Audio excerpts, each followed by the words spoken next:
Hello there. Speculation is rife that Boris Johnson faces an imminent vote of no confidence in his leadership.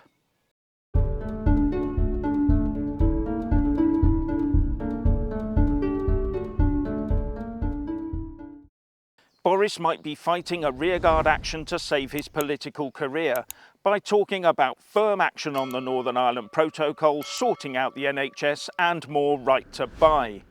But the big question being asked today is, have 54 or more Tory MPs now submitted a vote of no confidence letter in their Prime Minister to Sir Graham Brady, the chairman of the Tory 1922 committee? And if the answer to that is yes, then Boris will be subjected to a vote of no confidence ballot by his fellow MPs. And if over 50% of them vote against him, then he's toast. But Boris might be playing Brexiteers off against Remainers.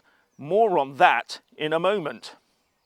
And the rebel MPs have been out and about circulating a dossier on why Boris must go now or they will lose the next general election, and they claim 67 letters have been posted. But Boris supporters have been putting it about that Boris could declare an early election next year or even sooner in the hope of making the rebels think again. And there is the inevitable chatter about replacing him either with someone who will march the UK back into the single market or with an ardent Brexiteer. And this kind of talk could make wavering MPs on both sides of the Brexit debate hold back on their letters. Because at the moment, Boris is walking a fine line between the two, and maybe that's his plot. He has not been definitive about the finality of Brexit, as illustrated by the Northern Ireland Protocol. As a result, he has both Brexiteers and Remainers in his party dangling and possibly unwilling to push him out.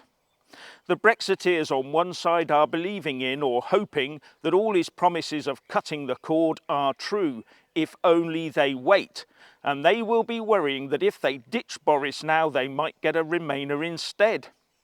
While the Remainers or rejoiners in his party see a dithering and slow Prime Minister unwilling to take those final steps, so leaving them with the hope that given the chance they can reverse Brexit.